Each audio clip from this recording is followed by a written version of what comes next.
3, 2, 1. Hola, buenas tardes. Estamos en el Centro Cultural y Escuela de Idioma Coreano en La Habana. Y esta tarde nos acompaña una persona muy importante en La Habana y en todo Cuba, que es doña Marta Lim. Ella es descendiente coreano y ella es una escritora que escribió acerca de un libro sobre los descendientes. Buenas tardes. Buenas tardes. Bueno, gracias, pero lo importante no me siento así.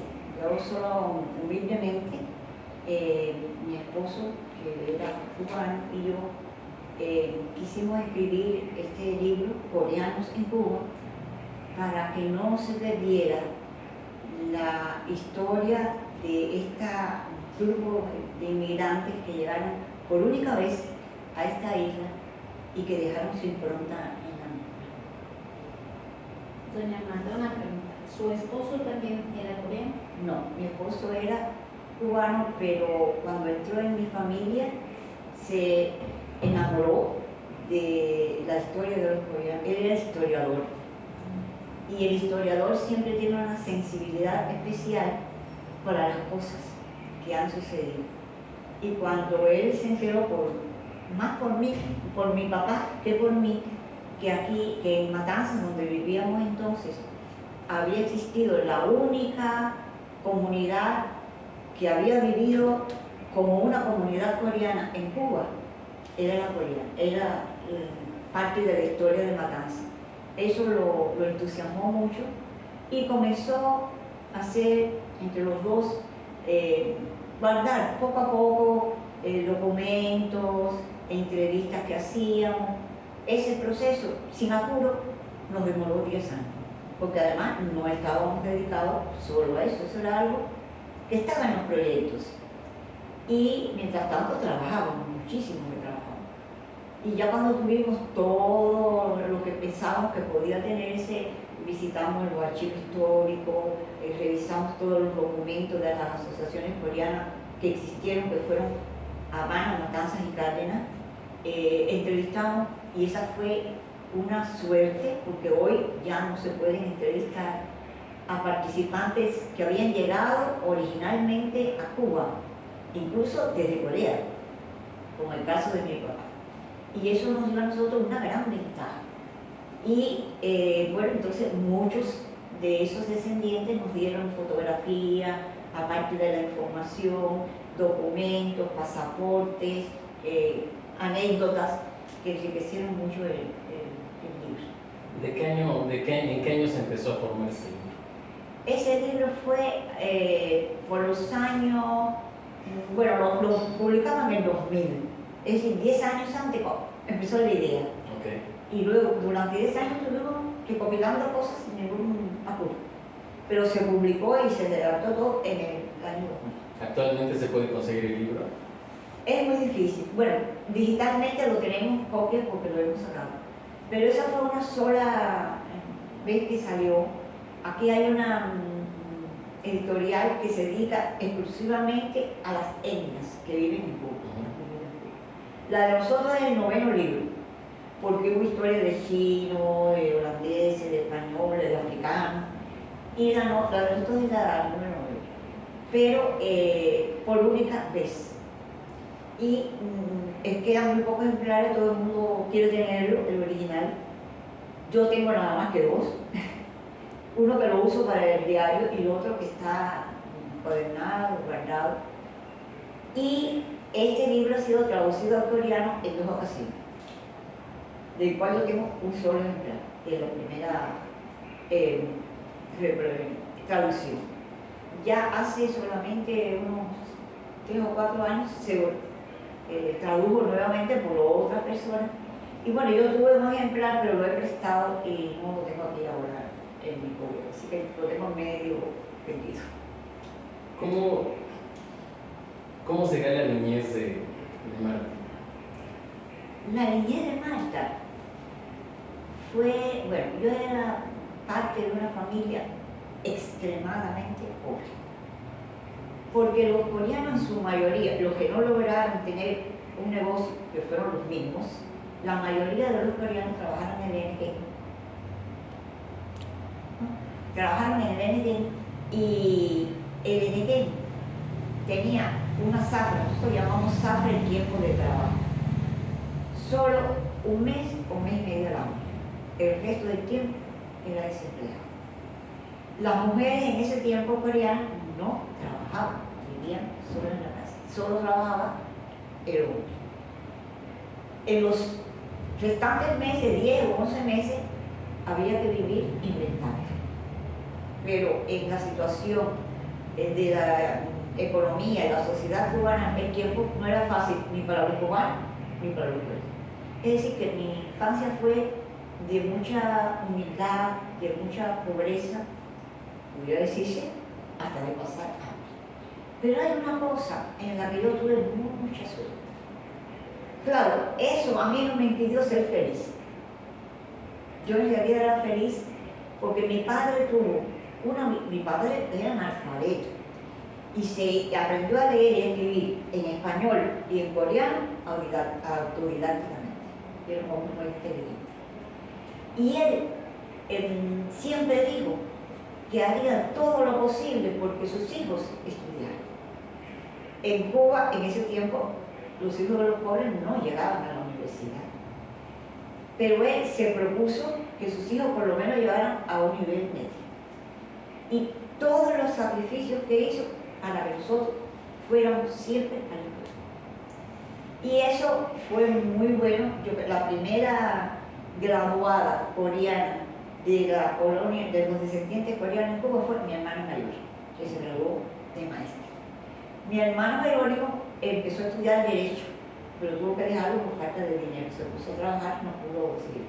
Terminó sus estudios de Derecho después que triunfó la Revolución, en cursos de trabajadores, que pudo sí obtener su título de abogado. Esa infancia fue, a pesar de todo eso, muy alegre porque vivíamos todos en las mismas circunstancias, mis vecinos, teníamos las mismas necesidades, la misma pobreza, los mismos problemas, pero no nos dábamos cuenta de eso, porque no conocíamos que había otra cosa mejor. Pero en la escuela siempre tuvieron a mis hermanos y a mí con mucha consideración, porque éramos muy disciplinados, muy estudiosos, muy respetuosos, y hasta cierto punto también éramos sobresalientes en el aprendizaje. Y entonces teníamos un reconocimiento siempre, y eso nos hacía importante y nos hacía sentir felices. Y yo, por ejemplo, recitaba mucho, y entonces en todos los actos de la escuela yo recitaba, entonces era como una artista. Quiere decir que disfruté eso. O sea, siempre me gustó la parte de ser artista, escribir, De alguna manera. declamar, ¿cantaba? No, ahí sí soy mala. Tengo dos hermanas que tenían voces muy buenas, incluso una de ellas, una vez hasta le dieron después de la triunfo de la Revolución, una beca en Bulgaria para estudiar, porque una voz. Pero bueno, determinadas situaciones de su vida le impidieron ir a Bulgaria, pero tenía una voz muy buena. La tiene, pero bueno, ya está un poco mal. Y la voz ya falleció. Yo quisiera preguntarle acerca de la comida. ¿Qué es lo que usted comía en La casa comida coreana? Sí, comida coreana. Fundamentalmente comíamos comida coreana. El arroz que comíamos, incluso se cocinaba sin sal y sin grasa. Yo pensaba que era porque no había dinero para comprar aceite o manteca. Pero después me di cuenta que los coreanos no cocinan el arroz. Que era así, que era la forma de cocinar. El kimchi nunca faltaba. El gochujang nunca faltaba. Y era elaborado artesanalmente por mi mamá. Todo ese proceso de abrir el ají, de ponerlo a secar, de molerlo y guardar los pomos de cochucalú para todo el año, y cómo se fermentaba también. Aquí se usaba, en vez de soya, porque no había mucho frijol, y entonces se fermentaba el frijol y se elaboraba el cochucalú. Todo eso no faltaba nunca en la mesa. Había como una tortillita que era de harina, que mi mamá le decía shenbian. Sí, sí. Pero otros coreanos vinieron después de Juan y dicen que no se llamaba Shenbian, pero yo le digo Shenbian. Sí, igual nosotros. El chimba, ¿cómo se llama? El ñoco, porque aquí, aquí no había nunca tienda coreana, pero sí había tienda china. Y los chinos traían esos productos.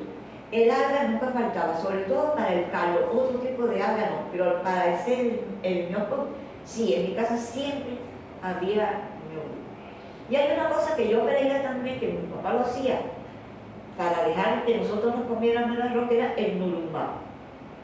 Él se comía siempre las raspas con agua final. Yo pensé que era sacrificio del perro. El nulumbao existe en coreano, se cocina también. El mandú se hacía en los grandes momentos, no se hacía así. Distintos kimchi, había algo que se hacía con nabo blanco que era katugil, que a mi hermano mayor le gustaba muchísimo. Bueno, quizás después me recuerdo otros nombres, pero eso no faltaba nunca en mi casa. Luego se ponen en déjenme decir una cosa importante.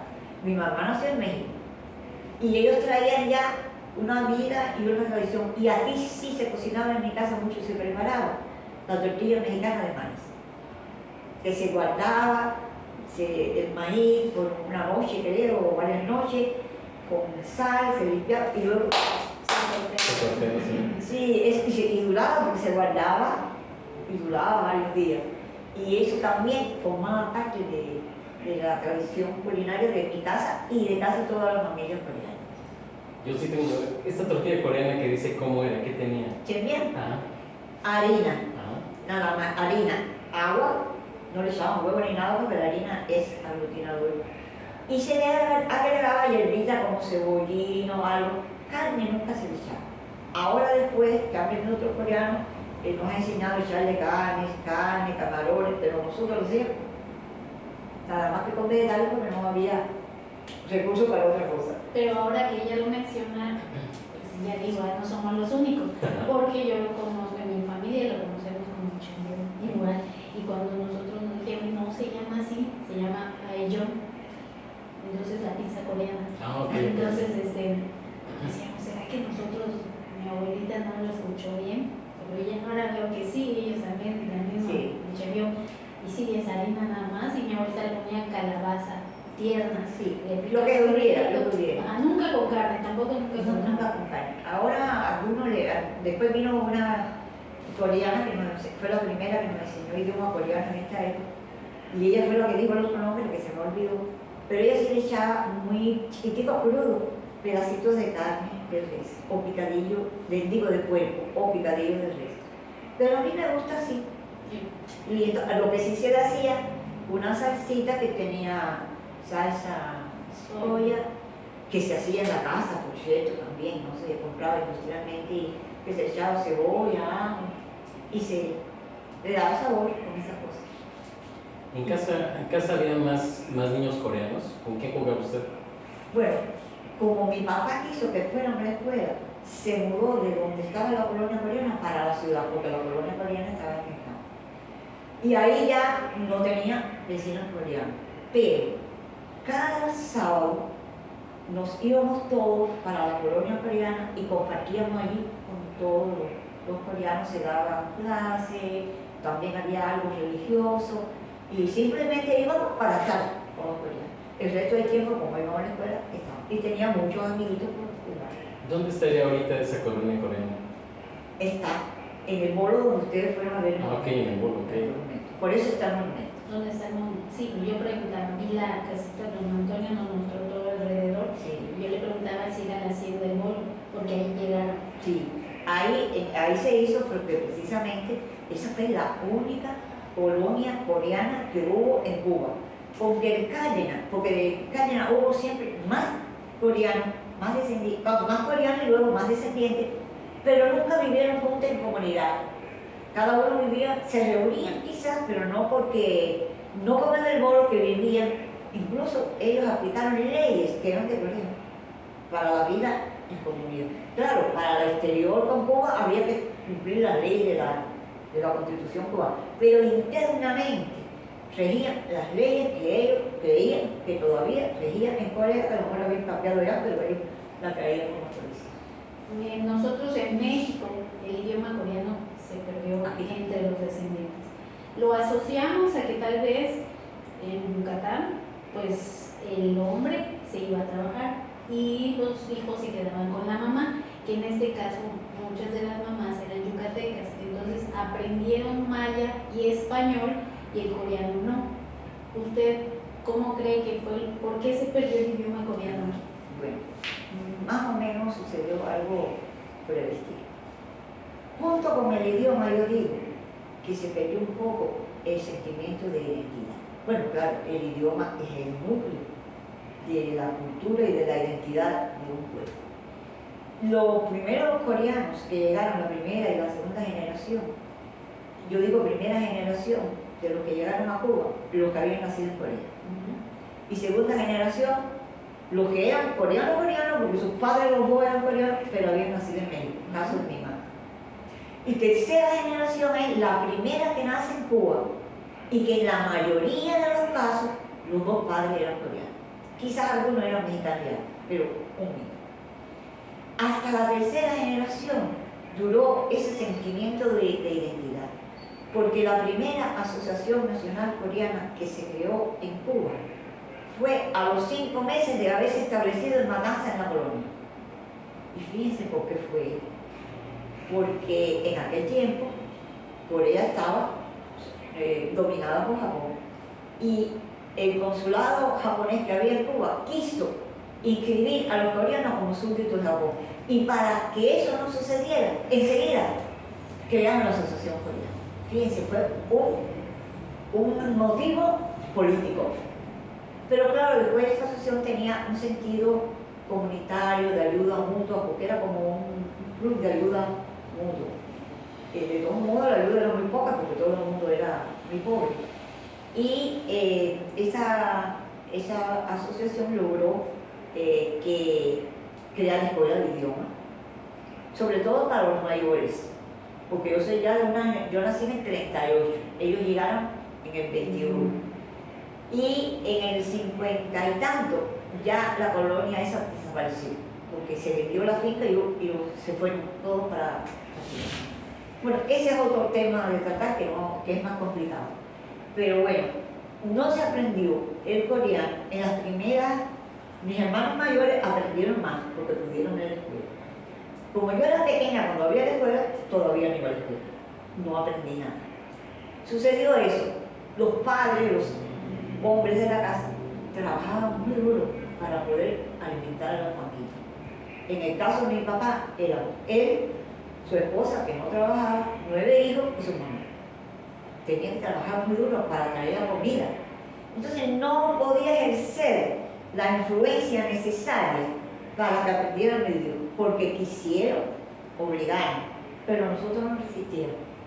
Y mi mamá había nacido en México y ella también tenía el idioma español más arraigado. Tenía de coreano, ella hablaba coreano, ella murió y hablaba coreano, pero no tuvo la fuerza de voluntad para obligarnos, para hablar en coreano nada más, de tal manera que no nos quedara más remedio que...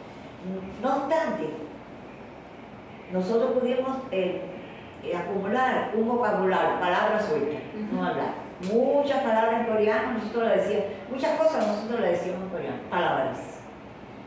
Aprendimos el himno coreano, por eso ahí yo pude cantarlo, y un poco dirigirlo, ¿no? Recordarlo. Cantaba el Arirán y muchas canciones que también fuimos aprendiendo después.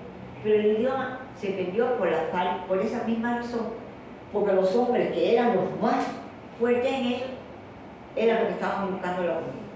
Y las mujeres o no tenían el dominio o no tenían la voluntad, porque también los muchachos son muy rebeldes, sí, en ese caso. ¿Cuál es la palabra que más recuerda en coreano que le quieras contar? Más de... Lo que sea. Ah, sí se puede decir, sí. No. No, bueno, la comida es lo que más se Eso no es decir. La comida, pero también abollí, omoní, harmoní, eso sí eran palabras que se decían, porque mi abuelo vivía en mi casa, y entonces eso y mi abuela nunca habló español. ¿Y cómo le dice a su abuelo usted? Harmoní. No, usted. Ella Ella, decía, usted. Ipuna. Ella decía que yo era linda. Ajá. A todas, como decía eso, nos llamaban, parece que ella no se acordaba, porque ella ya tenía un poco de Alzheimer. Y ella no se acordaba, me eran 4 hembras, y para llamarnos a todas nos llamaba, Ipuna. Así no había pierna. Sí, ahí no. ¿Y su papá cómo le decía? Ella era nosotros. Sí. No, nos llamaba por el nombre, pero él nos puso nombre coreano. ¿Cómo se llama usted? Imuni. Ah. Imuni, se pronuncia Imuni. Pero se escribe Imuni. A todos, nosotros sí teníamos nombre coreano. Y a mis hijas, nosotros le pedimos, como ya era mitad cubana, le pedimos, porque mi esposo era fanático de la cultura coreana, le quiso, digo, vamos a ponerle nombre. Digo, no, porque no tiene la vida, pero tanto, digo, que sí le puso nombre coreano, que ahora yo no me acuerdo mucho cómo se llama, porque nunca la llamé así, pero sí le puso nombre coreano. ¿Cuántos hijos tiene? ¿Eh? ¿Cuántos hijos tiene? 3 hembras. 3. ¿Y cómo se llama? Ana Cecilia, Laura, Marta y Vivian. Ah, mira.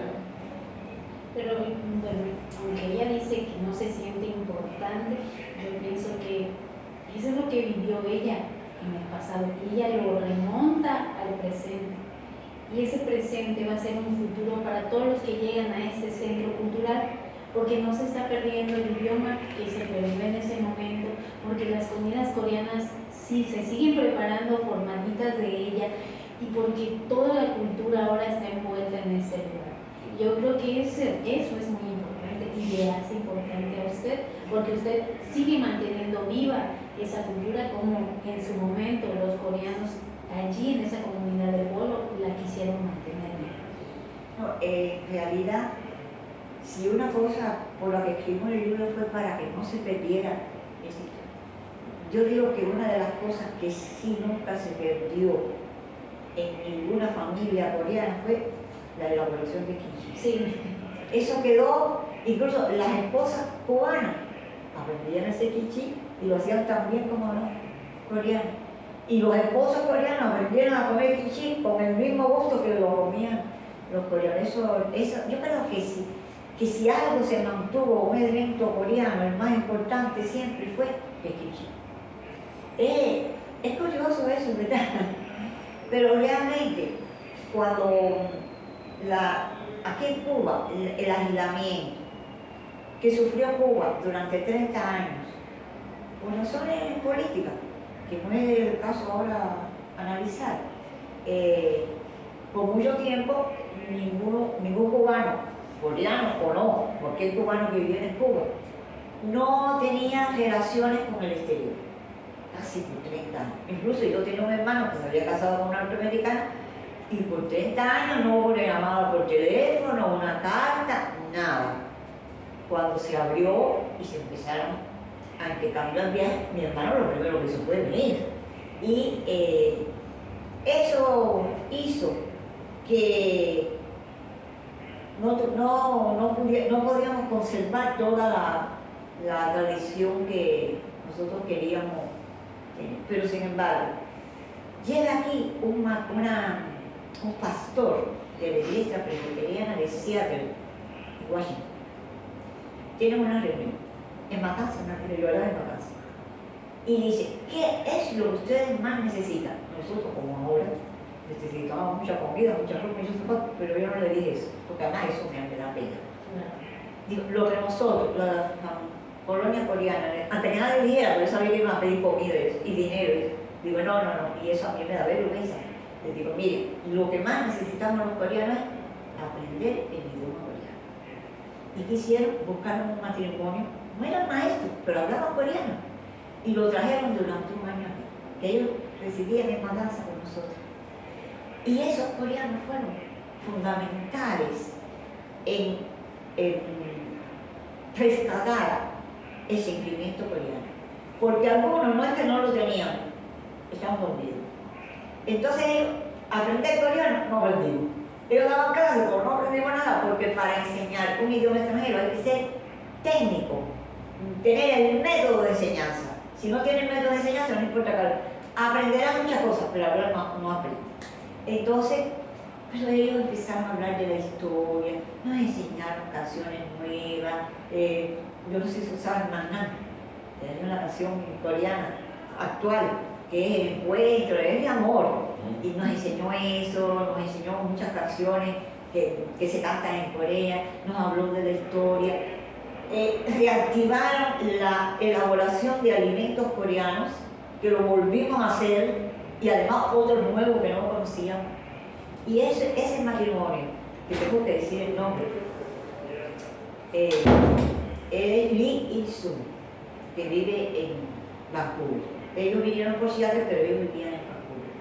Y su esposa, Kim-nam, se llama ella. Ellos dos fueron los primeros que crearon este proceso que estamos viviendo ahora. Después vinieron otros maestros, alternativamente distintos, incluso vinieron maestros de coreano que dieron clases en la Universidad de La Habana, que dieron clases en instituciones cubanas, y que fueron los que prepararon a esos maestros que están dando clases de coreano hoy aquí en el que son la mayoría cubanos, pero que aprendieron el coreano. Y que muchos fueron a Corea después. Y hay solo una descendiente de coreanos que aprendió en Corea. Y están dando clases hoy. Pero ellos fueron los que iniciaron eso. Luego la asociación, con todas las relaciones, fue trayendo diferentes maestros hasta llegar a este momento en que tenemos esta institución fuerte, que es el Centro Cultural, porque primero fue un museo. Fue un museo coreano nada más, que radicaba en otro lugar, que era y todo en manos de la Asociación Coreana. Una asociación que no es legal, porque en Cuba no se ha legalizado ninguna nueva asociación desde que triunfó la revolución. Pero sí permite que funcionemos, aunque todavía no está reconocido, hasta que haya una nueva ley. No es que esté prohibida, pero lo que no está es legalizado. Pero no estamos fuera de la ley porque nos han autorizado a que existamos, que hagamos actividades culturales como esta, hasta una escuela.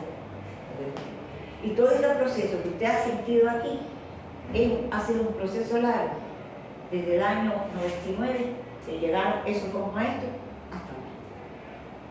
¿Hay futuro para los jóvenes descendientes, o en algún momento se va a perder esa identidad totalmente? No, yo creo que se está rescatando. Sí. Porque, por ejemplo, mi nieta, Beatriz, ustedes la vieron, no se dieron cuenta, pero ella vino en la actividad del otro día. Ella ya, incluso no tiene el apellido, porque cuando viene por la mujer, pierde el apellido. Cuando viene por el hombre, se mantiene. Así decía mi papá. Entonces, mi nieta, bueno, no sabía nada de coreano porque ella incluso vivía en La Habana y yo vivía en la casa. Sin embargo, cuando vino ese profesor, ella no tenía edad para ir a la escuela. Aquí que venía a La Habana una vez a la semana porque era mi hijo y ella no podía ir, era mi niña. Y los padres trabajaban. Pero yo le daba las clases por teléfono. ¿Y sabe lo que quería ella? Hacerse una cirugía plástica para tener los ojos como yo. Pero además ella estaba muy unida a mi mamá. Porque primero vivía con mi mamá, ese matrimonio vivía con mi mamá. Y había una relación muy íntima con mi mamá y ella sí sentía que, sabía que ella era coreana y que tenía sangre coreana. Y ahora ella viene a todas las actividades coreanas y estaba aprendiendo coreano. Claro, ahora las cuestiones de trabajo no le permiten participar en todo, pero en todo lo que ella pueda, ella va conmigo a todas las actividades. Entonces, hay esperanza. Yo la tengo. Bueno, a mí me viene así como que una palabra. Hemos encontrado un tesoro. Viajamos por todo el mar para llegar aquí. Como yo siempre he dicho, en Mérida son historias vivientes, son tesoros vivientes y son generaciones que nos dejan historia, nos dejan aprendizaje. Una pregunta indiscreta, ¿cuántos años tienes? No, no es indiscreta, 85 años cumplidos. 85 años de historia, o sea, no es solo 85 años, es 85 años de historia, de aprendizaje y como ella dice, hay esperanza para los descendientes, que no se pierdan estas historias de vida porque esas historias de vida nos dan futuro. Es que es un honor, realmente es un honor. A lo mejor la entrevista no va a reflejar todo eso, pero verla cocinar, verla platicar, sonreír, a que no nos ha dicho cómo decía su papá, es algo muy, muy padre. O sea, tiene una vitalidad enorme. Entonces, le agradecemos muchísimo, muchísimo esta parte. Para nosotros es un honor que nos haya dado No, esta no me digan eso. entrevista. Yo me siento muy humilde, nada más que lo poquito que yo podía aportar para eso es lo que yo he hecho, que no es mucho. Es muchísimo. Escribí un libro. Y como les hemos mencionado, tenemos sangre coreana, mexicana y nos sentimos parte de esta cultura cubana. Entonces estamos muy, muy emocionados de haber convivido con ellos estos días, de conocer este lugar que tiene mucha historia, tiene mucho corazón, tiene una energía que a mí me emociona. Ayer conocimos a don Timoteo y saber que él vivió esa parte, 100 años de edad, o sea, él conoció la hacienda, trabajó en el Enequén, todo eso es algo que nos llena de alegría y nos podemos regresar a México satisfechos de haber conocido a nuestros hermanos cubanos. Pero esta visita, así como usted, es lo que le da nuevas fuerzas a ese rescate de la identidad. Porque a lo mejor algunos no están muy llenos de ese espíritu, pero cuando se reúne y cuando ve y ve la relación, se va levantando. Por eso ha sido muy bueno y además lo publicamos y lo decimos para que se sepa. Es algo genial. Creo que estas reuniones que hemos tenido con ellos es algo que yo no me imaginaba, ¿no? Es algo que te regresa a tus raíces y te hace entender cómo eres por donde vienes, ¿no? Entonces, yo quisiera preguntarle, cuando yo le digo Corea, ¿en qué piensa? Mi papá. Su papá. Si digo Cuba, Si digo Cuba, pienso en la escuela primaria, porque en la escuela primaria que yo estudié había muy buenos maestros, eran escuelas muy secundarias, suburbanas, pero me enseñaron mucho el amor a los patriotas, me crearon valores éticos, de amor, de respeto, y siempre me recuerda a mi niñez, a mi escuela. si yo le digo, ¿qué le recuerda a Marta Lee? Marta Lee. ¿Usted? ¿Qué piensa usted de usted mismo? de mí mismo. Bueno, yo soy maestra de naturaleza y siempre trato de enseñar en cualquier actividad que realice. Cuando era niña, mi juego era poner, no era muñeca, eran palitos que yo tenía porque yo no tenía muñeca, o mis hermanitas o mis vecinitas, y yo era siempre la maestra. Y después que me jubilé, bueno, trabajé de maestra toda mi vida, en todos los niveles de enseñanza, escuela rural, escuela primaria, escuela secundaria y universidad. Y ahora que estoy jubilada, doy clases de iglesia, de Biblia. Pero escribió un libro, a mí me tiene maravillado esa parte. Porque eso son situaciones que se nos dan a uno, objetivos que uno se propone. Yo siempre quise ser novelista cuando chiquita, pero bueno, me dediqué a la magisteria. Y era una cosa o la otra. Hay que ir al magisterio. ¿Qué novela le hubiera gustado escribir? ¿Misterio, comedia, acción? ¿Qué le hubiera gustado? Bueno, a mí me gusta mucho ver novelas policíacas, pero a mí me gustan las novelas y las películas que que pongan de manifiesto la historia y la psicología de las personas. Muy bien. Sobre todo la psicología de las personas. La verdad es que estamos muy contentos, muy felices y pues aquí representando a México, a Cuba y a los descendientes de Mérida, de México. Y pues doña Marta ya nos dijo, ella es de la provincia de Matanzas, conocimos Cárdenas, aquí en La Habana hay muchos descendientes y nos hubiera gustado conocer más, por ejemplo el Camagüey. Quisimos llegar a donde llegaron los coreanos, Manatí. Pues no, No, eso es muy difícil, siempre fue difícil, pero ahora es mucho más difícil, mucho más caro, imposible. Incluso yo, por ejemplo, hasta en los años 20, iba hasta 2 veces al año y visitaba todas esas comunidades coreanas porque por la iglesia que yo pertenezco, teníamos misiones de coreanos y yo era la que lo atendía. Y yo viajaba y por eso he podido también tener un conocimiento mayor de todas las comunidades, porque por lo menos Camagüey. Camagüey siempre fue un poquito más aparte, porque, bueno, siempre estuvo, antes de crearse esta asociación, no se conocían, nosotros no nos conocíamos. Después que se creó la asociación fue que nos pusimos. Pero la comunidad de Camagüey fue un poquito más alejada por la cuestión geográfica, no por la cuestión. Después todo se integró y hay un trabajo en Camagüey muy bueno de la comunidad coreana, muy bueno. Aunque yo digo que el mejor trabajo lo tiene Carlos. Lo tiene Carlos. No lo quiero decir de otra gente, ni lo ponga en la entrevista, pero... Eso no lo escucharon. No, eso no solo. Pero en Cárdenas el espíritu de la juventud descendiente coreano es más fuerte que en cualquier otro lugar. En La Habana todo el mundo está muy disperso. En Matanzas se ha quedado muy chiquito, casi todo el mundo se ha ido. Después que se disgregó la comunidad, se perdió. Cárdenas, por el trabajo, yo trabajé mucho tiempo, yo trabajé mucho en la asociación, yo era la secretaria por mucho tiempo, desde que se fundó. Y puedo saber eso. Y además, como he visitado todo, he tenido el privilegio de poder visitar siempre no, permanentemente a todas las comunidades. El censo de Camagüey lo hicimos en el aire, la de Carmen y yo fuimos al aire, nos trasladamos, hicimos el censo. Y a Ciego de Ávila lo hicimos. Y así. Y esos privilegios que hemos tenido y que nos dan la oportunidad de conocer mejor las cosas. Mejor de primera mano, no ir a visitarlos. No, ya podrán.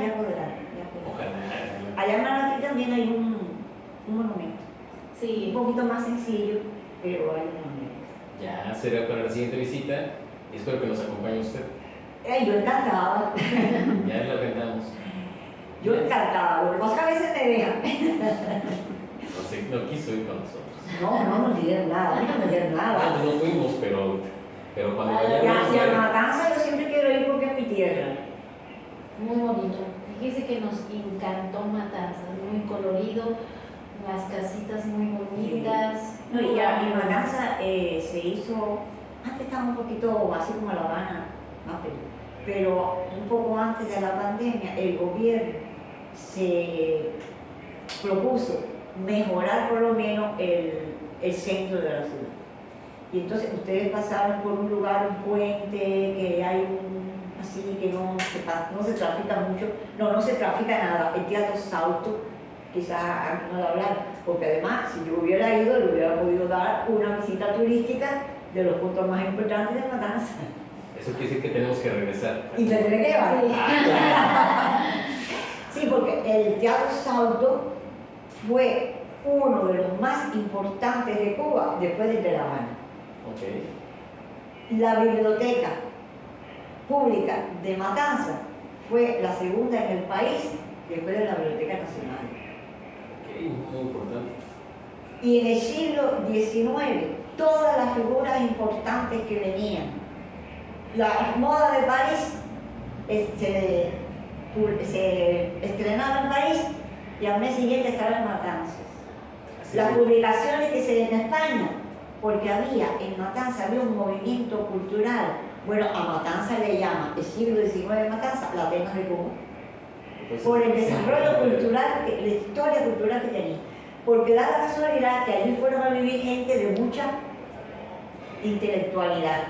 Y crearon la biblioteca, y crearon el Teatro Salto, cosas culturales. Allí fue Ana Pavlova. ¿Saben quién es Ana Pavlova? A bailar al Teatro Salto, que no fue a más ningún lugar. Y todos los cantantes que venían a La Habana iban a Matanzas, también está más cerca. Y Matanzas culturalmente, ya el siglo XX, XXI no, pero el siglo XX, el siglo XIX, sobre todo el XIX, era la ciudad de más desarrollo. También fue la más rica en la producción de azúcar del siglo XIX, y la economía ayuda a la cultura. Muchísimo. Entonces, los más grandes centrales estuvieron en un tiempo ahí. Y eso ayudó mucho y hubo muchos esclavos. Además, hubo muchos franceses y los franceses trajeron mucho su cultura. Hay dos ciudades en Cuba que tienen una gran influencia francesa: Cienfuegos, que no vive coreano, y Matanzas. Pero según mi esposo, el historiador, Matanzas tenía una mayor influencia francesa que Cienfuegos. Lo que pasa es que en Matanzas no se han dedicado a trabajar eso, y Cienfuegos sí. Y tienen clubes de historia de franceses y eso. Muchos apellidos de las familias matanceras son franceses. Entonces actualmente hay mucha influencia francesa. Sí, allí la hubo. Además, los franceses lo que más se dedicaron fue a cafetales, y Matanzas fue uno de los principales productores de café antes que de azúcar. Eso no lo sabíamos. Y se mezcla entre Francia y Corea. Así es. Bueno, pues el tiempo es cruel. ¿Qué más quisiéramos estar aquí más tiempo? Pero nos tenemos que despedir. ¿Y eso? Pues yo le quiero agradecer nuevamente su hospitalidad, su trato tan cariñoso, de verdad. Quisiera que ustedes estuvieran aquí porque quisieran abrazarla, apapacharla, porque solo con esas palabras, con esa voz, se siente un cariño. Entonces, no me queda más que decir muchas gracias. No, la gratitud es de parte de nosotros. Gracias por haber venido, gracias por habernos refrescado el sentimiento coreano. Y siempre yo pienso, cuando habla de México, de mi mamá. Yo tuve una oportunidad de ir a México y no pude, porque cuando se cumplió el centenario, creo que Ulises era el presidente, Sí. él invitó a 6 representantes, cuando yo era mi hermano el que organizaba la asociación. Y yo estaba entre ellos porque yo trabajaba en la casa. Pero el gobierno cubano no me dio, tenía pasaje y todo la mano. Salían un lunes y el viernes en migración, porque cuando aquello en migración daba permiso, ahora no. Ya eso lo quitaron. No me dio el permiso de ir y no pude ir a Yucatán. Y ese era mi sueño, porque yo quería ir, estaba escribiendo, estaba en el libro del problema del libro, ir a Yucatán era fundamental. Y yo fui la única que no pude ir. Pero ya está agendado, ¿no, Yasmin? Esperemos que ya pronto. Cuando usted llegue a Mérida va a conocer todos esos lugares icónicos. De verdad que sí. Y México es siempre una cosa muy atractiva para mí porque toda esa historia, ¿cómo se llama estas cosas? Que son similares a Guatemala, que sí es toda aquella historia de todas esas construcciones ya derruidas, mayas. Eso a mí me apasiona, me encanta, independientemente de la relación con los coreanos.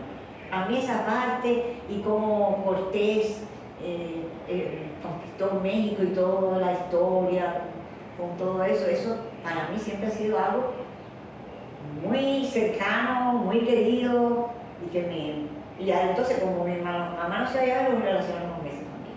Mi mamá decía, yo soy mexicana. Pues, Yasmin, si te gusta despedirte. Pues nos gustó mucho estar aquí y espero que no se pierdan la siguiente entrevista, que así como doña Marta, una persona que nos trae la historia al presente, la siguiente historia también será muy interesante para ustedes. Nos vemos pronto, cuídense. ¿Se quiere despedir? Que entre todos, descendientes, porque los descendientes coreanos de Cuba son descendientes de México, porque los que llegaron a Cuba procedían de México, no directamente. Que esa hermandad y esa identidad y esa relación que sentimos de ser descendientes de coreanos que vinieron de México se fortalezca, se afiance y cada vez sea más fuerte y cada vez nos sintamos más hermanos y más coreanos. Muchas gracias, nos vemos, hasta la próxima. Nos vemos. Bueno, Y recuerden, chao. Marta Lim, hay que leer su libro. Nos vemos. Vamos a ver cuándo lo podemos Republicar.